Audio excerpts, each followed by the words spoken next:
حسین میرا مظلوم حسین ہائے مظلوم حسین میرا مظلوم حسین ہائے مظلوم حسین ماشاء اللہ لا حول ولا قوة الا باللہ العلی العظیم اعوذ باللہ من الشیطان اللعین الرجیم بسم اللہ الرحمن الرحیم الحمد للہ رب العالمین والعاقبۃ للمتقین والجنۃ للمؤمنین والنار للمنافقین الصلاة والسلام على أشرف الأنبياء والمرسلين أبي القاسم محمد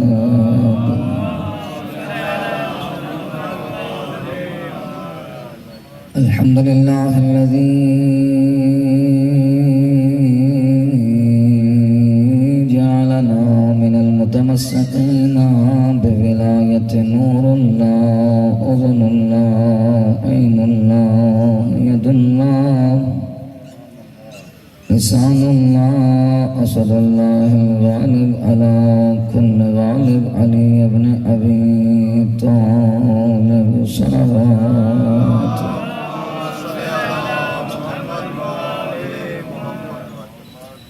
قال رب اشرح لي صدري ويسر لي أمري واحلل عقدة من لساني يفقهوا قولي قال الله تبارك وتعالى في كتابه المجيد وفرقانه الحميد وقوله الحق بسم الله الرحمن الرحيم أطيعوا الله وأطيعوا الرسول وأولي الأمر منكم صلوات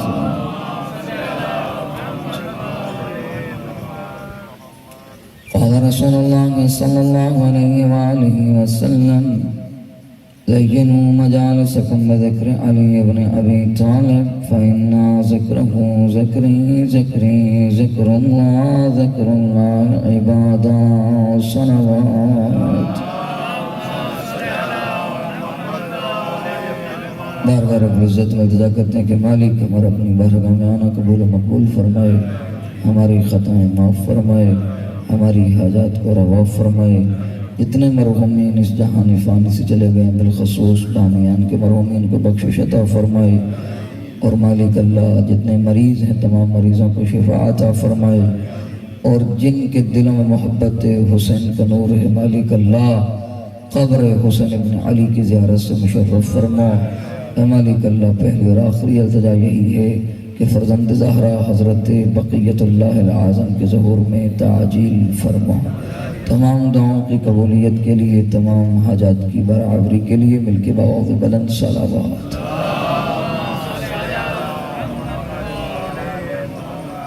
تمام سے گزارش کروں گا جتنے پیچھے بیٹھے وہ اگلی صفوں میں آ جائیں، اگلی صفوں میں بیٹھنے کا زیادہ ثواب ہے۔ تھوڑا دو قدم آگے آتے جائیں، جنہیں بزرگ ہیں انہیں نہیں کہوں گا، جتنے محبت علی میں جوان ہیں ان سب کو کہوں گا وہ سارے آگے آ جائیں، آگے آ جائیں، اس طرف آ جائیں تاکہ ایک ماحول بن جائے، اور پھر اس کے بعد جو پیچھے آنے والے ہیں وہ تھوڑا ڈسٹرب نہ ہو۔ تمام دعاؤں کی قبولیت کے لیے بآواز بلند صلوات۔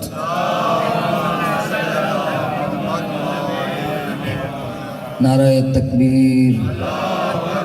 خالق کا نام بلند ہے جب تک آپ اسی انداز سے نہ لیں گے جس طرح علی مولا نام میں خالق لیا کرتے تھے، تو اسی طرح نعرہ تکبیر۔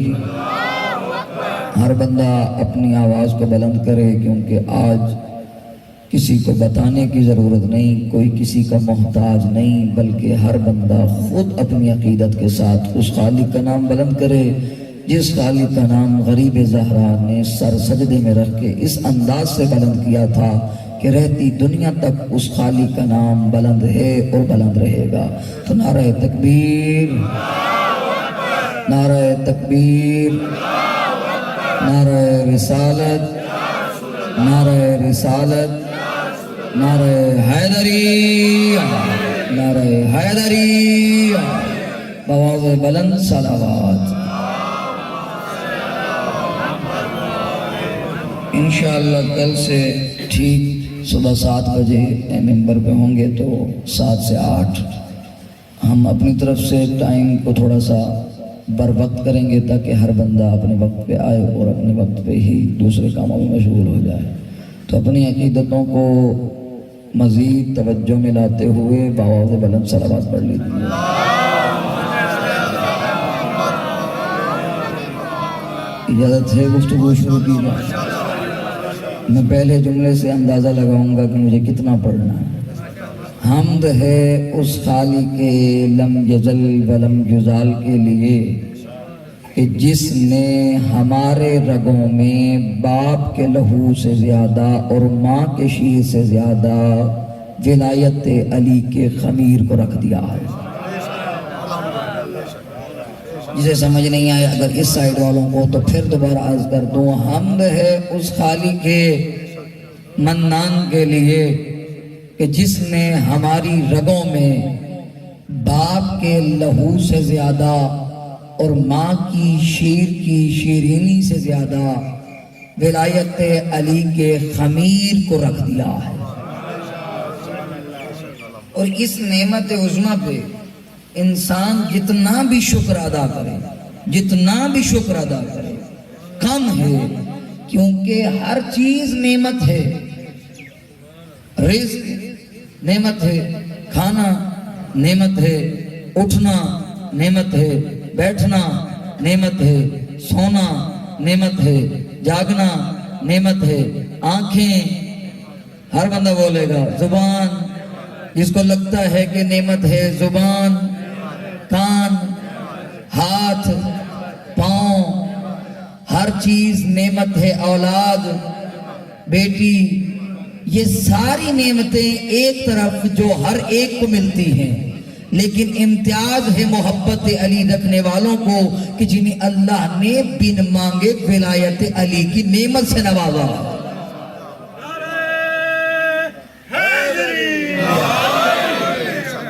اور میں آپ سے یہ کہوں گا کہ مجھے بتائیں کہ کیسی اللہ نے عظیم نعمت دی جو بن مانگے ملی۔ اور بندہ آج دنیا میں کتنی نوکریاں کرتا ہے، ہر بندہ کسی نہ کسی کا ملازم ہے، لیکن میں کہتا ہوں کچھ نوکر کی نوکری کرتے ہیں اور کچھ سرداروں کی نوکری پسند کرتے ہیں۔ اور کتنے خوش قسمت ہیں محبت اہل بیت رکھنے والے کہ جنہیں اللہ نے دنیا میں بھی سرداروں کی نوکری عطا کی ہے اور آخرت میں بھی سرداروں کی نوکری عطا کی۔ نوکروں کی نوکریاں کرنا آسان ہے، گل سمجھ آنی پڑی؟ اگر نہیں آ رہی تو اپنے اذہان میں لے کے جائیں۔ کسی نے کہا تھا کہ جا حسین سے کہے کہ تجھے لکھ کے دے کہ تو نوکر کا بیٹا ہے۔ کیا کہا تھا؟ کہ تجھے لکھ کے دیں کہ تو نوکر کا بیٹا ہے۔ کہا بابا کرے گا کیا؟ کہا میں اپنے کفن میں رکھ کے جاؤں گا تاکہ وہاں جا کے بتاؤں میں حسین کے نوکروں میں سے ہوں۔ بابا کتنا تجھے فخر کرنا چاہیے کہ اللہ نے تجھے محبت علی کے نور کو ایسے عطا کیا، تجھے دنیا میں بھی سرداروں کی نوکری دی، آخرت میں بھی سرداروں کی نوکری۔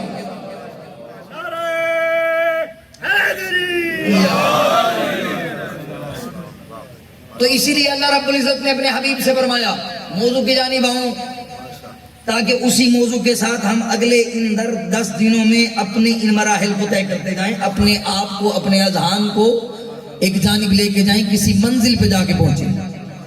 اللہ رب العزت نے کہا میرا حبیب ان لوگوں سے کہہ دو اطیع اللہ و اطیع الرسول، اللہ کی اطاعت کرو اور اس کے رسول کی اطاعت کرو۔ پھر اگلا جملہ فرمایا وَأُولِي الْأَمْرِ مِنْكُمْ، اور صاحبان امر کی۔ مالک اللہ جہاں تو نے اپنا یہ بتا دیا تھا کہ میری اطاعت کرو، میرے رسول کی کرو، وہاں یہ کیوں نہیں کہہ دیتا ان کی کرو جن کو میں نے بھیجا ہے؟ تو آواز آئے گی نہ میرا بندہ اب اللہ نے 2 اطاعتیں خود بتا دی، تیسری بتانے کی ضرورت نہیں، میں صفات بتاتا جاؤں گا۔ جس جس کے دل میں محبت علی ہوگی اور میرے چاہنے والوں کی اولل امر کی محبت ہوگی، وہ خود اسی راستے پہ چل کے جنت میں جائے گا یا جہنم میں جائے گا۔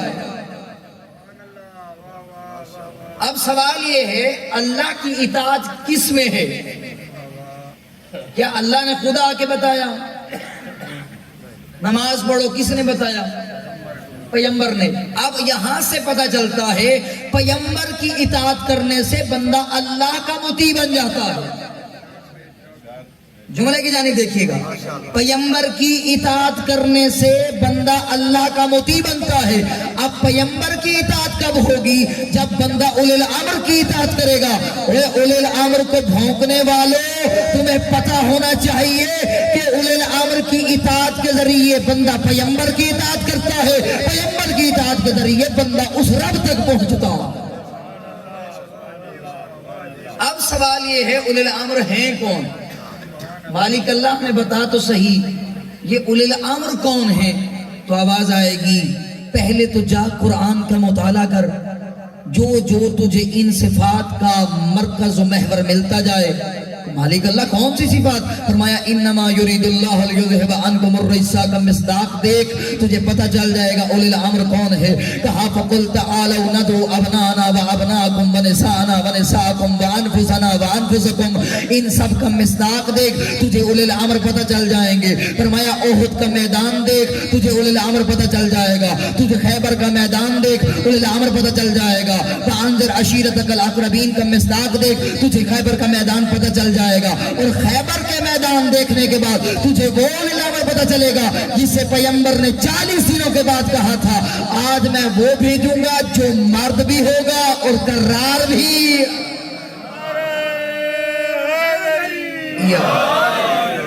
کہا فقط اتنا نہیں، خیبر کا میدان دیکھ، تجھے اولل الامر پتہ چل جائے گا۔ رسول کا بستر دیکھ، تجھے جو ہے ادھر پتہ چل جائے گا، اولل الامر پتہ چل جائے گا۔ کہا فقط بستر نہیں، تو حضر میں دیکھ، تجھے اولل الامر پتہ چل جائے گا۔ تو سفر میں دیکھ، پیغمبر کسے سفیر بنا کے جاتے ہیں، اولل الامر پتہ چل جائے گا۔ فقط یہاں نہیں، میدان میں دیکھ تب بھی پتہ چلے گا، غدیر کے میدان میں دیکھ تب بھی پتہ چلے گا۔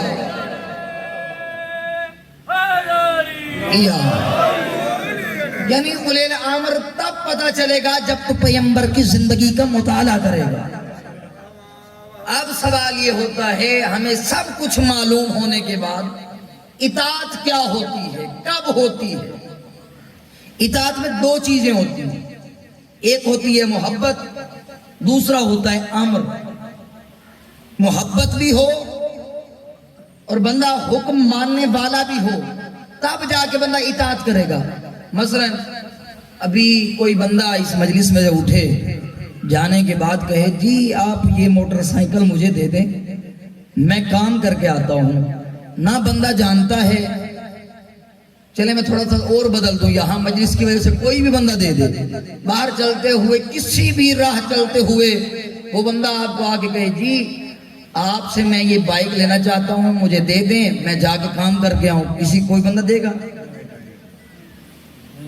چلیں گھر میں کوئی اور بندہ ہو، بندہ جس سے نفرت کرتا ہے، وہ کہے جی مجھے اپنی گھڑی دو میں آ رہا ہوں، کوئی دے گا؟ اچھا اگر ہو باپ اپنے بیٹے کو کہے، بیٹا کیونکہ باپ سے محبت بھی کرتا ہے اور باپ کا امر بھی ہوتا ہے، پانی پلاؤ، تو بیٹا فخر سے جائے گا، جا کے گلاس بھر کے پھر آگے باپ کو دے گا، تو پتہ چلا اطاعت تب ہوتی ہے جب 2 چیزیں ہوں، محبت بھی ہو، اطاعت بھی ہو، پھر جا کے بندہ اگلے مرحلے میں داخل ہوتا ہے۔ اور یہ اس وقت ہوتی ہیں جب 2 قوتیں موجود ہوں، جن میں سے ایک قوت جاذبہ کی ہوتی ہے اور دوسری دافعہ کی ہوتی ہے۔ اور یہ میں نے اسلام آباد میں یہ پہلی مجلس میں نے اسی موضوع پہ پڑھی، اپنے عشرے کے آغاز میں یہ پہلی مجلس کا آغاز میں نے 29 ذی الحج کو اسلام آباد میں کیا، اور پھر آگے اب آپ کے سامنے اس کے آگے اگلے مرحلے میں داخل ہوئے۔ 2 قوتیں ہوتی ہیں، ایک ہوتی ہے دافعہ ایک ہوتی ہے جاذبہ. جاذبہ کا مطلب ہوتا ہے انسان اپنی جانب کھینچتا ہے، جس طرح محبت انسان کو اپنی طرف بڑھاتی ہے. اور دافع کیا ہوتا ہے؟ جو اسے دور کرتی ہے، نفرت کا سبب بنتی ہے. ہر انسان میں یہ دو قوتیں موجود ہوتی ہیں، لیکن ان دو قوتوں میں فرق ہوتا ہے. کبھی وہ محبت میں بدل جاتی ہے، کبھی نفرت میں بدل جاتی ہے. اب آپ مثال دیکھیے گا، ایک ہے بیٹا، بندہ باپ بچپن میں اسے نفرت کرتا ہے اس کی حرکتوں کی وجہ سے، لیکن جب بڑا ہو جائے اور پھر بن جائے عالم دین، پھر وہ باپ کیا کرے گا؟ اسی بیٹے سے جس سے نفرت کرتا تھا پھر محبت شروع کر دے گا. تو پتا چلا ہماری محبت کبھی بدل جاتی ہے نفرت میں، کبھی نفرت بدل جاتی ہے محبت میں. لیکن علی کو ماننے والے کی محبت نہ کبھی نفرت میں بدلتی ہے، نہ کبھی نفرت کرنے والا محبت میں بدلتا ہے. جو محب رہتا ہے وہ دنیا میں بھی محب.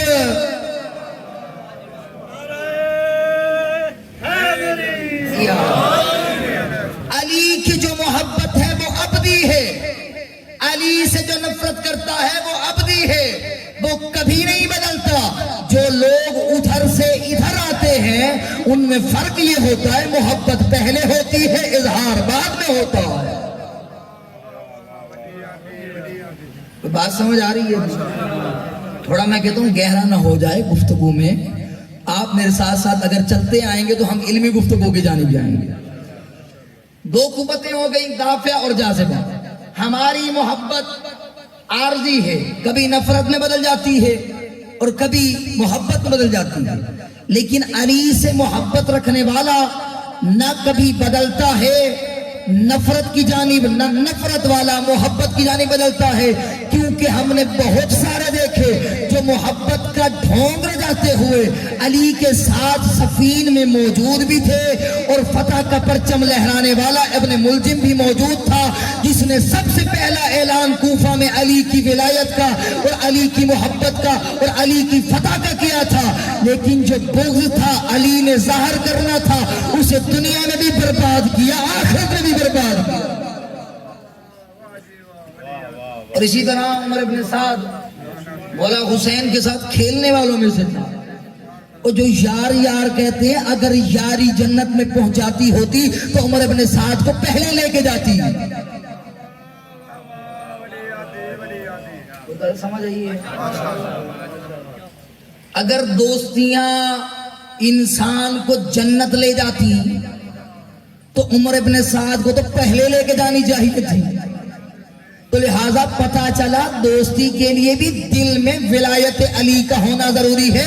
حبیب جیسا دوست ہو، علی سے محب رکھنے والا ہو، اور پھر محبت علی رکھنے والا حبیب جیسا دوست ہو، تو پھر یہ محبت، پھر یہ جاذبہ کی قوت، پھر یہ ولایت علی کی جذبہ، پھر انسان کو جنت بھی لے جاتا ہے. بلکہ جنت نہیں، آگے آگے دوست ہوتا ہے، پیچھے پیچھے امام ہوتا.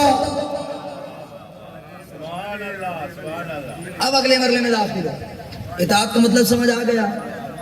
دافع کی قوت اور جاذبہ یہ یاد رکھیے.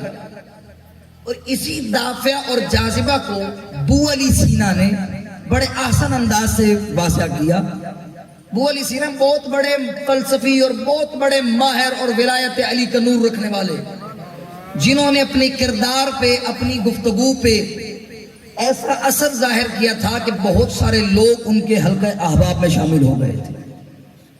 ابو علی سینا کا ایک شاگرد تھا جو انہیں کہتا کہ بلا آپ بہت بڑے عالم دین ہیں، سارے لوگ آپ کی محبت میں اکٹھے ہو جاتے ہیں، یہ کیوں نہیں ہوتا آپ ولایت و نبوت کا دعویٰ کریں اور سارے لوگ اکٹھے ہو جائیں گے. کوئی ہوتا ہے نا شرارتی، کوئی بندہ زیادہ ہو جائے نا عالم دین، اللہ اسے علم دے دے، عزت دے دے، سب کچھ دینے کے بعد پھر وہ کہے میں تو یوسف ہوں. بن سکتا ہے جی؟ نہ کبھی کوئی علی بن سکا ہے، نہ کبھی کوئی یوسف بن سکتا ہے. اللہ نے علی بھی ایک ہی بنایا ہے، محمد بھی ایک ہی بنایا ہے، یوسف بھی ایک ہی بنایا ہے. آئیے پھر اگلے مرحلے میں داخل ہوتے ہیں. ابو علی سینا کو یہ کہنے لگا کہ آپ ہمارے استاد ہیں، آپ کے گرد اتنے لوگ محبت کا دعویٰ رکھتے ہیں، محبت کرنے والے ہیں، آپ اس طرح کیوں نہیں کرتے کہ آپ سب کو اپنے حلقہ احباب میں اس انداز سے شامل کیجئے علم اللہ نے آپ کو دیا ہے، دیانت دی ہے، صداقت دی ہے، امانت دی ہے، سب کچھ دیا ہے، آپ یہ دعویٰ کریں کہ اللہ آپ کو یہ نبوت کا دعویٰ دیتا ہے، آپ نبی بن جائیں؟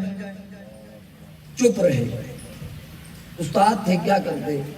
شاگردوں کو سمجھانے کی بڑی عجیب حکمت ہوتی ہے، کبھی کوئی جلدی سمجھ آتا ہے، کبھی کوئی آخر میں جا کے سمجھتا ہے استاد کہنا کیا چاہتا تھا۔ جتنے استاد بیٹھے ہیں وہ یقیناً جانتے ہوں گے۔ وہ اسی طرح خاموش رہے، پھر وہ اسی طرح اگلے چند ماہ بعد، پھر چند ماہ بعد، پھر سال بعد اسی طرح تکرار کرتا رہا کہ آپ نبوت کا دعویٰ کریں۔ وہ اسی طرح خاموش، چپ کر کے وہ دیکھتے رہے یہ کرتا کیا رہا۔ ایک دن ایسا آیا، دونوں شاگرد اور استاد سفر میں سفر کر رہے ہیں، سردیوں کا موسم ہے، ایک مقام پہ جا کے جو ہے آرام کیا، اور آدھی رات ہوئی تو ابو علی سینا کو پیاس محسوس ہوئی۔ انہوں نے اسی شاگرد کو اٹھایا جو رضائی میں لپٹا پڑا تھا، انہوں نے کہا تو میرا شاگرد ہے، اٹھ جا، مجھے پیاس محسوس ہو رہی ہے، مجھے پانی پلا۔ اس نے کہا کہ بلا استاد ضرور ہیں لیکن ٹھنڈ بہت ہے۔ جس مطلب کی جانب میں لے کے جانا، اطاعت کیا ہوتی ہے، قوت دافع اور جاذبہ کیا ہوتی ہے وہ پہچانیے گا۔ اگلے جملے پہ آپ کو جو ہے پتہ چلے گا کہ اتنی محنت کی کیوں ہے۔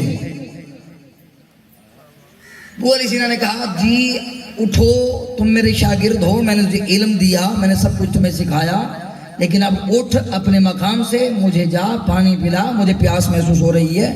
اس نے کہا استاد ضرور ہیں لیکن ٹھنڈ بہت ہے، میں اپنے بستر کو نہیں چھوڑ سکتا۔ کہتے ہیں نماز تہجد کا وقت تھا اور تھوڑی دیر میں اسے اٹھاتا رہا، وہ بہانے کرتا رہا۔ تھوڑی دیر کے بعد ایک مؤذن کھڑا ہوا جس نے آ کے کہا اللہ اکبر، اشہد ان لا الہ الا اللہ، اشہد ان محمد رسول اللہ، اشہد ان علی ولی اللہ۔ کہا جیسے یہ ندا بلند ہوئی تو میں نے اسی شاگرد کو کہا تو کہتا تھا میں نبوت کا دعویٰ کروں، تجھے سارے لوگ مانیں گے، مجھے ایک میرا شاگرد میری اطاعت نہیں کر سکتا، بتا پوری دنیا کیسے کرے گی؟ جن کی اطاعت ہوتی ہے ان کی محبت میں بندے بستر کو چھوڑ کر ٹھنڈے پانی سے وضو کر کے پھر آ کے اللہ اکبر کی آوازیں بھی دیتے ہیں اور علی ولی اللہ کی صدائیں بھی دیتے ہیں۔ اطاعت یہ ہوتی ہے، یہ ایسی نہیں جس طرح تو کر رہا ہے۔ کہا فلسفی صرف شاگرد پیدا کرتا ہے اور علی اطاعت گزار پیدا کرتا ہے۔ تو اب آپ سے پوچھتا ہوں، مجھے بتائیے ہم کتنے مطیع ہیں علی مولا کے؟ محرم کی مجلس سننے تو آتے ہیں لیکن صبح کی نماز قضا ہو جاتی ہے،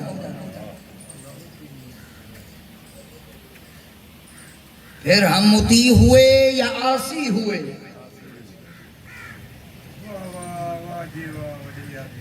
جو علی کا مطیع ہے اور علی کا اطاعت گزار ہے، دل میں جذبہ علی رکھتا ہے، تو پھر اس عزادار کو چاہیے کہ وہ علی کے ساتھ ساتھ علی کی عبادت کو بھی اپنے ساتھ اپنائے۔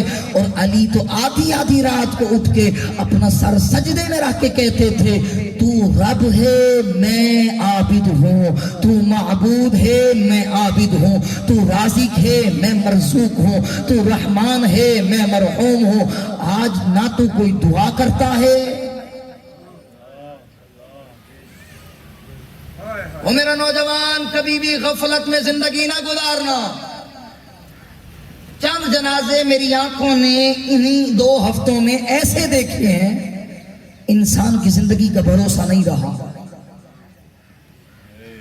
ایک پل کا بھروسہ نہیں ہے۔ اگر پہلے نماز صبح کی قضا کرتا تھا، آج سے عہد کر کے جاؤ۔ میری آج کی مجلس کا پہلا اور آخری پیغام یہی ہے کہ پہلے تو نماز صبح کی قضا کرتا تھا، لیکن آج عہد کر کے جا آئندہ سال تک تیری نماز فجر قضا نہیں ہو۔ جو عہد کرتا ہے صلوات پڑھ لیجیے میرے۔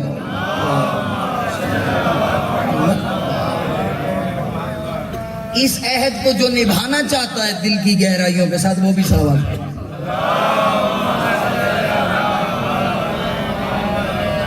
کچھ پیچھے والے تھوڑے چپ کر کے بیٹھے ہیں. بابا آپ کو عہد پسند نہیں ہے, جو عہد پسند ہے وہ تھوڑا آہستہ سے بلند پڑے تھوڑی صلوات.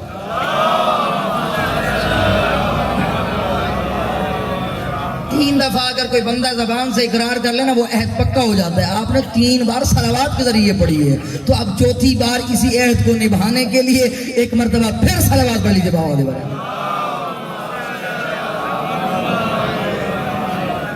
تو یہ دافع و جاذبہ جو علی کی جانب جذبہ رکھتا ہے اور قوت کشش رکھتا ہے. پھر ہوتا کیا ہے, علی کیا کرتے ہیں؟ جملے پہ غور کیجئے گا, آہستہ کہوں گا لیکن آپ کی عقیدت دیکھو گا. اگر کوئی بندہ علی کی جانب محبت کی نگاہ کرے اور وہ بندہ حیوان ناطق ہو تو انسان بنتا ہے. اگر علی انسان کی جانب نگاہ کرے تو وہ عزادار بنتا ہے. اگر عزادار علی کی جانب بڑھے اور علی وہاں نگاہ کرے تو وہ میسا میں تمار بنتا.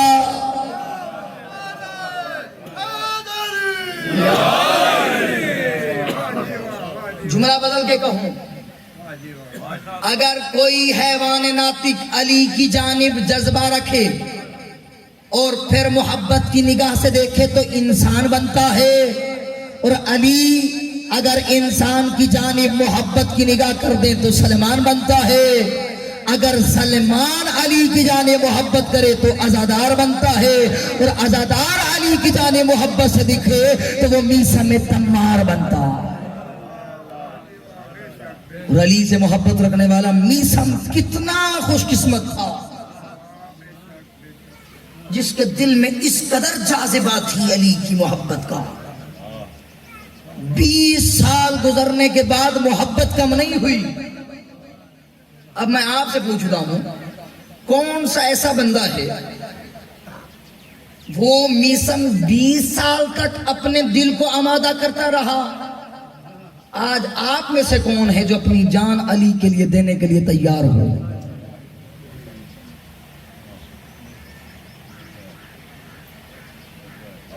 سارے تیار ہو. اگر علی مولا آ کے کہیں کہ مجھے تیری زندگی چاہیے, پریشان ہو گئے ہو. چلے علی نے جان مانگی تو نہیں ہے, علی نے مانگا کیا ہے؟ تیری عبادت, تیری ریاضت, تیرا اخلاق, تیرا ہمسایوں سے اچھا اخلاق, تیرا لوگوں کے ساتھ اچھا بات کرنا. علی تو یہی مانگتے ہیں. تیرا غریبوں پہ جو ہے غریب پروری کرنا, تیرا یتیموں کے ساتھ خیال رکھنا, یہ سب کچھ علی مانگتے ہیں. علی نے زندگی نہیں مانگی. اگر تو یہ عطا نہیں کر سکتا تو سوچ پھر زندگی کیسے دے گا علی کو. ایک غریب آ جائے اس طرح جو تکارتا ہے کہ پھر وہ آنے کا دل ہی نہیں کرتا. کوئی بھی مانگنے والا ہو, اس نے جب یہ ہاتھ کر دیا نا ایسے, پھر اسے خالی نہ پلٹایا کر. پھر یہ خالق کے سامنے سجدہ کر کے کہا کر, کتنا کریم ہے تو کہ تو نے ایسے والے بندے کو میرے پاس بھیجا اور اپنی صفت مجھے عطا کی ہے, اور ایسی صفت کو اپنانے پر مالک تیرا شکر ادا کرتا.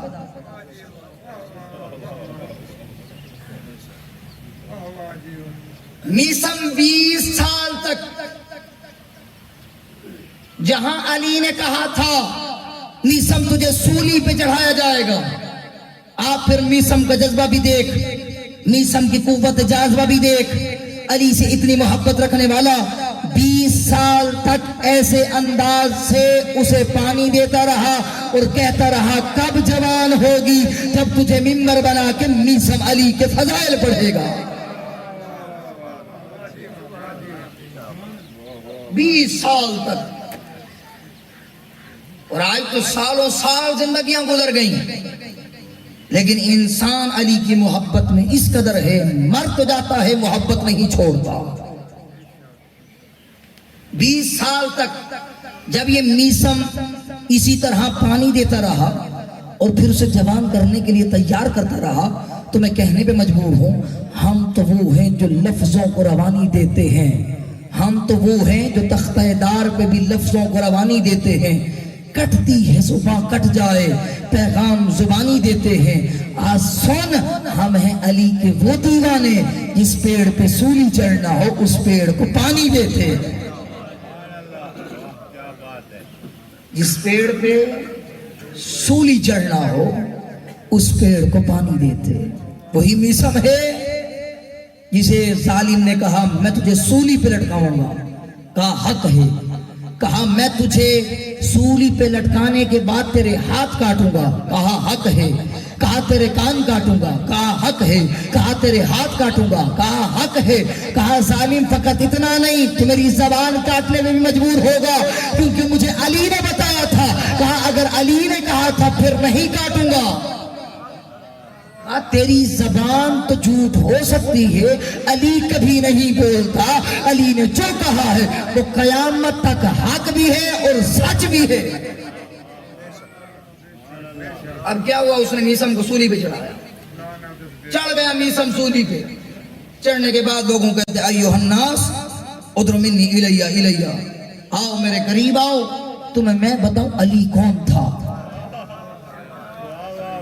کہنے لگا ایوہ الناس ادر منی الیہ الیہ میرے قریب آؤ اور تمہیں بتاؤں علی کون تھا سارے لوگوں نے جب سنا نا سولی پہ چڑھا ہوا میسم جس کے ہاتھ کٹے ہوئے ہیں پھر بھی علی کی جانب بلا رہا ہے فرماتے سارے لوگوں نے حلقہ بنایا حلقہ بنانے کے بعد سارے ارد گرد اکٹھے ہوئے اکٹھے ہونے کے بعد میسم سولی پہ کھڑا ہے لوگوں کو کہتے ہیں آؤ ایوہ الناس بسم اللہ میں با کا نقطہ علی ہے مالک یوم الدین میں شافی معشر علی ہے اہدنا الصراط المستقیم میں صراط مستقیم علی ہے لوگوں آؤ تمہیں بتاؤں الحمد کا مصداق علی ہے یاسین کا مصداق علی ہے عہد علی میں تھا عہد میں علی تھا خیبر میں علی تھا خندق میں علی تھا فاتح خیبر علی ہے ہجرت کی شب علی تھا بستر پہ علی تھا سفر میں علی تھا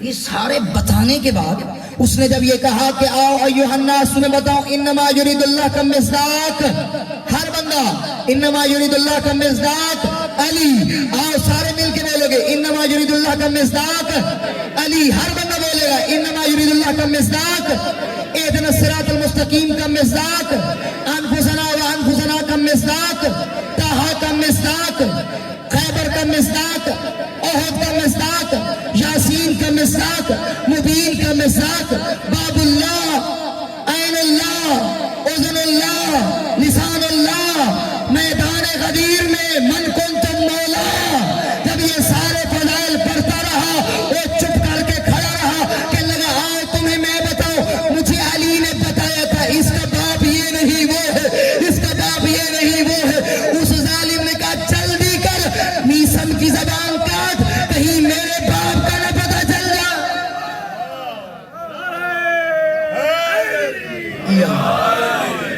جلدی کر میسم کی زبان کاٹ کہا میرے مولا نے کہا نہیں تھا تو میری زبان کاٹے گا اب یہاں وہ ظالم زبان کاٹنے پہ مجبور ہوا لیکن میسم نے علی نہیں چھوڑا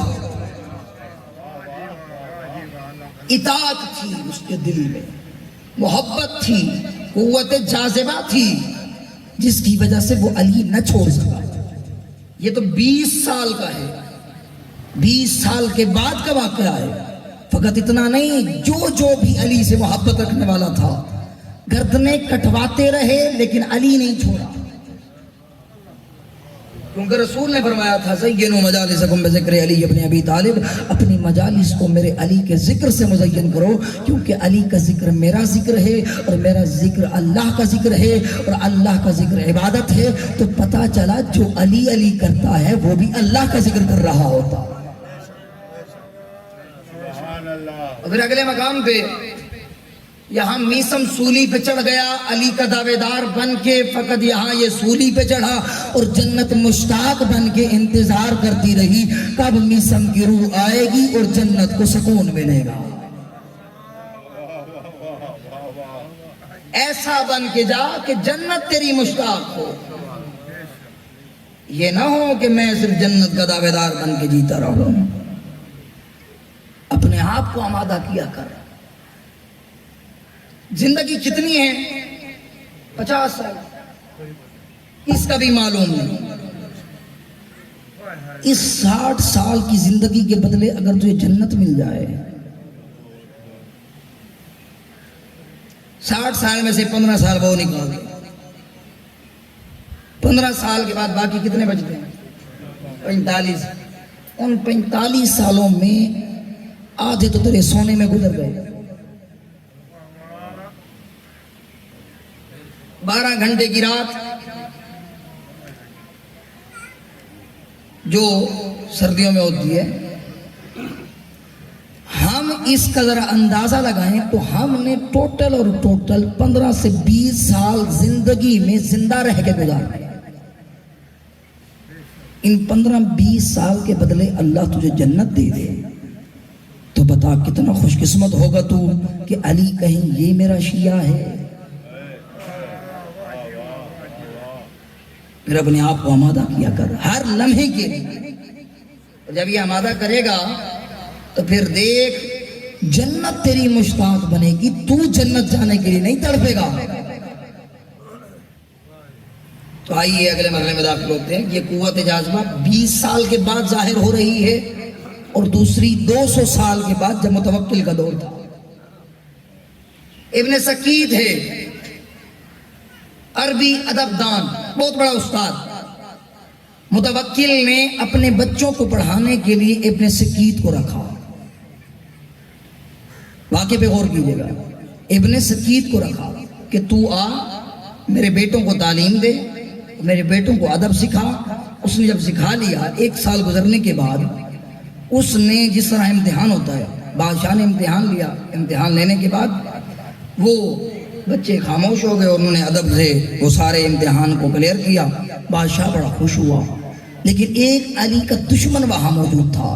اس نے آ کے کہا متوکل، جن کے پاس تو اپنے بچے پڑھا رہا ہے وہ تو علی کا ماننے والا ہے.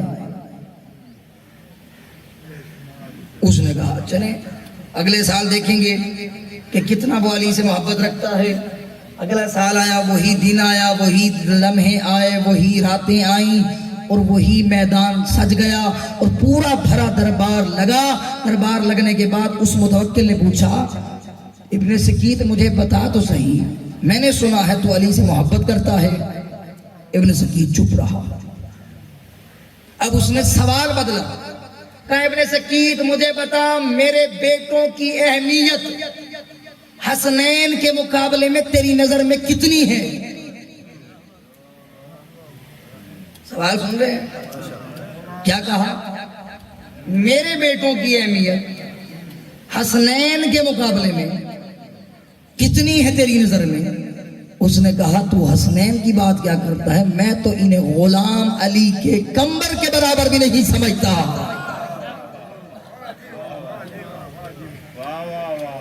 تیرے بیٹے کجا علی کا غلام کمبر کجا. علی کا غلام کمبر وہ تھا جو تیرے بیٹوں سے بھی افضل ہے، کیونکہ اس کے دل میں علی کی ولایت کا نور تھا اور تیرے بیٹوں کے دل میں بغض علی ہے جو جہنم کی جانب جاتا ہے اور وہ علی کی جانب جانے والا جنت کی معراجوں پہ جاتا ہے. تو اکیلا کیا کرے گا؟ اس نے کہا جلدی کرو، اس کی زبان کو بند کرو، اس نے تو میرا دربار ہلا دیا ہے. فقط یہ یہاں پھر اس کے ساتھ ظلم کیا ہوا یہ سنیے گا. محبت علی میں کیا برداشت کرنا پڑتا ہے. پھر ظلم یہ ہوا، اس نے کہا اس کی زبان اس کی گردن کے پیچھے سے نکالو. اطاعت کا یہ سلام دیتا اور اسی اطاعت کو لوگوں نے اس طرح رسول کی بیٹی کو دیا.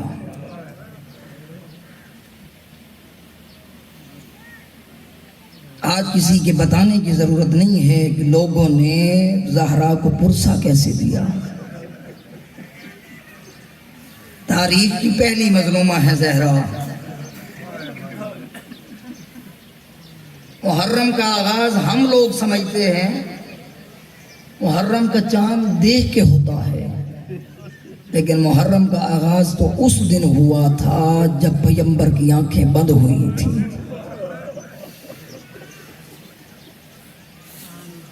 روایت عرض کر دوں تاکہ کسی بندے کو شرمانے کی ضرورت نہ پڑے. فرماتے ہیں جب بھی کوئی عزادار آنکھ سے آنسو بہاتا ہے، وہ دکھ پہلو والی بی بی اپنے ہاتھ میں رومال لے کے آتی ہے اور عزاداروں کے درمیان بیٹھ جاتی ہے. پھر تڑپ کے کہتی ہے عزادار تیرے آنسو رہ گاہ نہیں جاتے. جب تیری آنکھ سے آنسو گرتا ہے ان آنسوں کو لے کے کبھی حسین کے زخموں پہ لگاتی ہوں اور کبھی اپنی ٹوٹی ہوئی پسلیوں پہ لگاتی.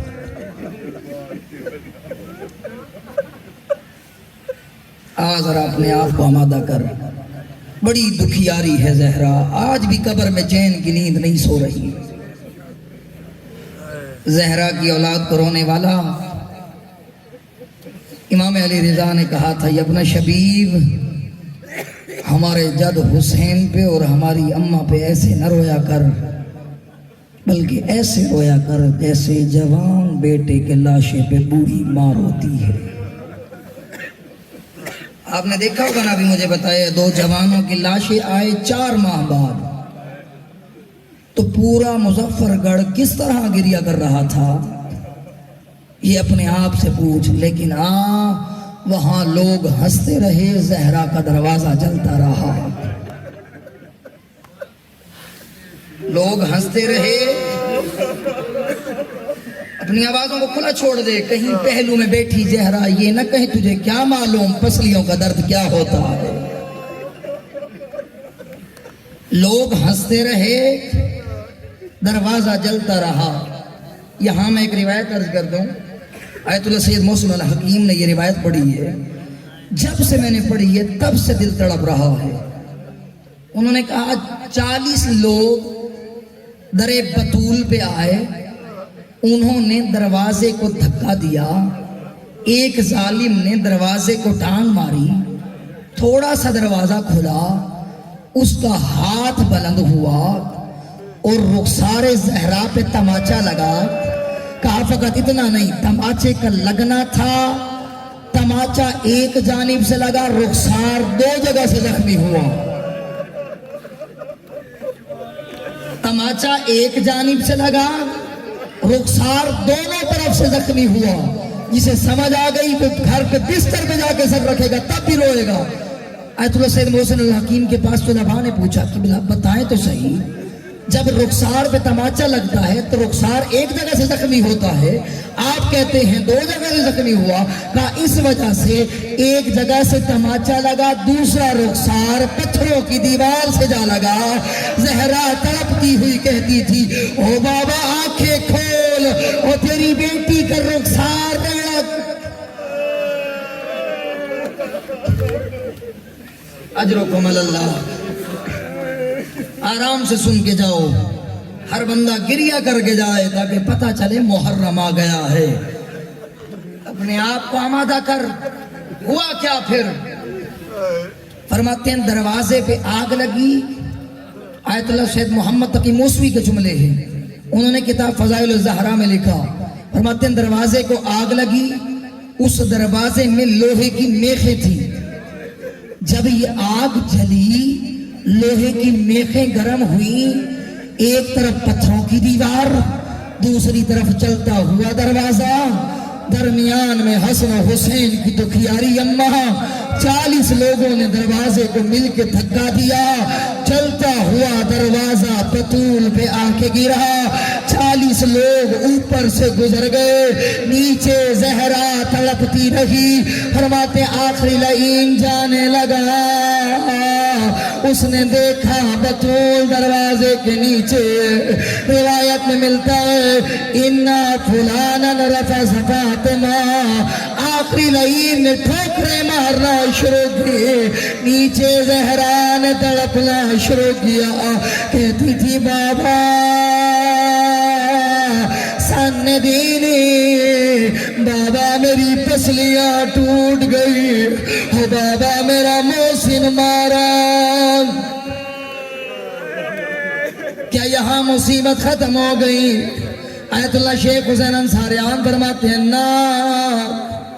جب یہ جملہ پڑھا آیت اللہ شیخ حسین انصاریان قم نے ایک بندہ مومن ہے جو مسجد کے کونے میں بیٹھ کے کبھی منہ پہ ماتم کرتا ہے، کبھی سینے پہ ماتم کرتا ہے.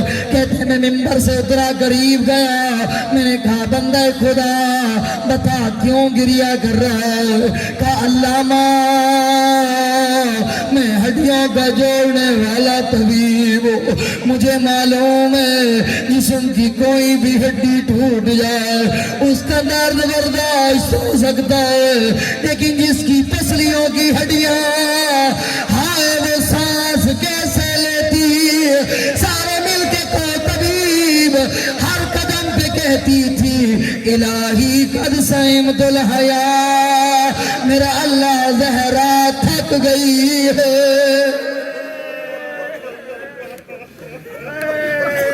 کہتی تھی میرا اللہ زہرا تھک گئی ہے. آؤ جتنے عزادار بیٹھے ہو، کیا یہاں مصیبت ختم ہو گئی؟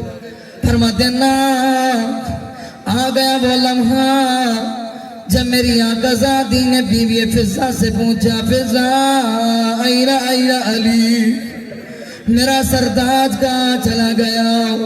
میری آقا زادی نے اشارہ کر کے بتایا، فضا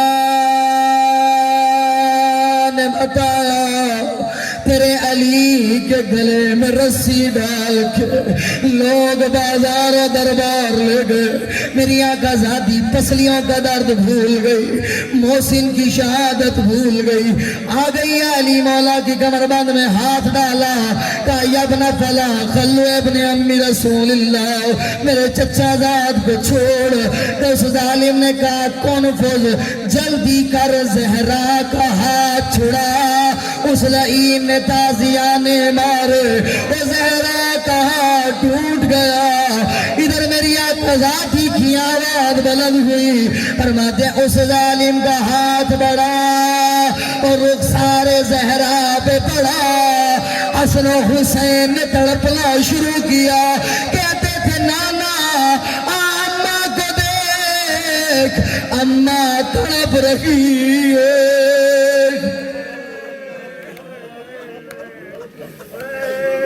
اے میرے اللہ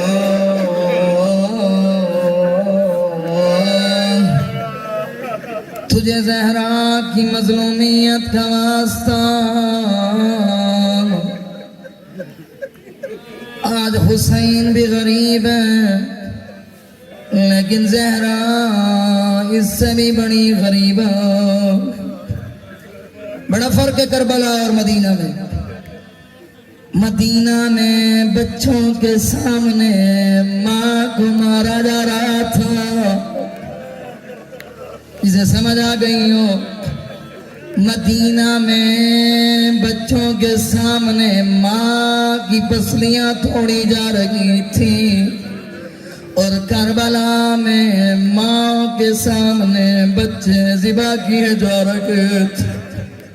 ادھر جب ظالم نے آؤ سلام پیش کرتے ہیں، فرماتے ہیں سلام کرنا مستحب ہے لیکن جواب دینا واجب ہے. جب کوئی عزادار سلام کرتا ہے، وہ دکھے پہلو والی بیوی ہمارے مرحومین کی قبروں میں چلی جاتی ہے.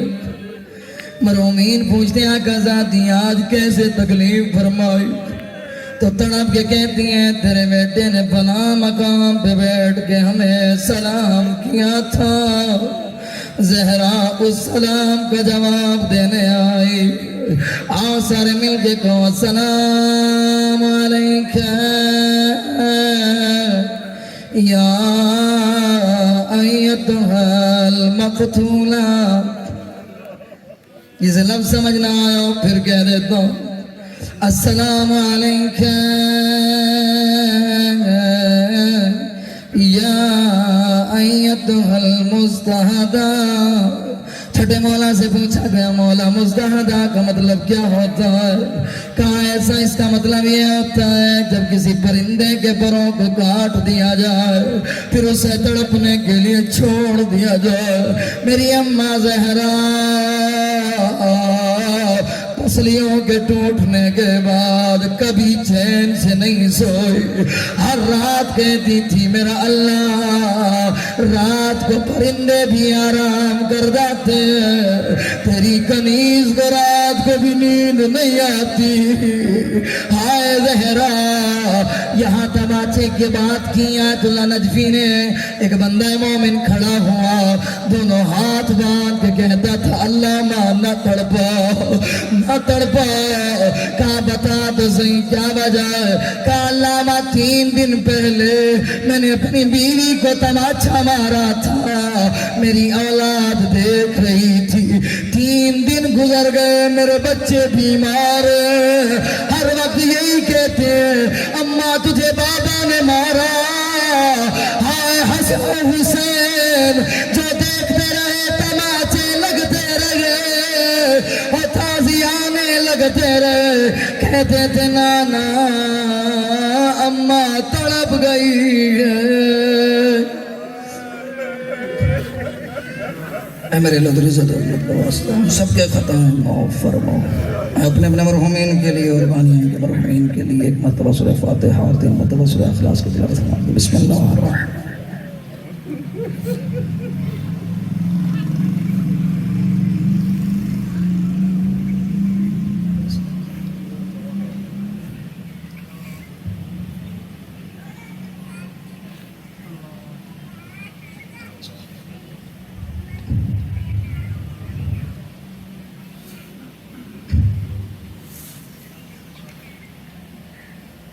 اللهم اغفر كل المؤمنين والمؤمنات والمسلمين والمسلمات الأحياء منهم والأموات، تابع اللهم بيننا وبينهم بالخيرات إنك مجيب الدعوات إنك على كل شيء قدير۔ مالک اللہ ہم سب کی حاجات روا فرما، ہمارے گناہ معاف فرما، ہماری خطائیں معاف فرما۔ مالک اللہ اس عشر محرم الحرام کو ہمارے لیے واعظ و نصیحت قرار دے، ہمیں اپنی زندگیاں بدلنے کی توفیق عطا فرما، ہمیں اپنی روح کو بدلنے کی توفیق عطا فرما۔ مالک اللہ ولایت علی کے نور کے ساتھ زندگی عطا فرما، اسی نور کے ساتھ قبر میں علی ابن ابی طالب مولا کا مہمان قرار دے۔ اے مالک اللہ تیری عزت و عظمت کا واسطہ جتنے بھی محبان اہل بیت جہاں کہیں بھی عزاداری کر رہے ہیں تمام کو حفظ و امان عطا فرما، تمام عزاداروں کی خود محافظت فرما۔ فرزند زہرا حضرت بقیت اللہ العظم کو ہم سے راضی فرما، ہمارے مولا و آقا کے ظہور میں تعجیل فرما۔ مالک اللہ ان مجالس کو ہمیں وقت کے امام کو ہدیہ کرنے کی توفیق عطا فرما۔ اے مالک اللہ ان مجالس میں آج یہی التجا کرتے ہیں کہ اس عشر محرم الحرام کی پہلی مجلس سے لے کر ہم اپنے آخری مجلس تک اپنے تمام دعاؤں کی قبولیت کے ساتھ فرزند زہرا کو دعوت نامہ بھی دیتے ہیں کہ مولا جہاں کہیں بھی ہوں تھوڑی دیر کے لیے یہاں آ جایا کیجئے تاکہ سارے عزاداروں کا پرسہ آپ قبول کر سکے۔ تمام اس دعاؤں کی قبولیت کے ساتھ مل کے بآواز بلند صلوات۔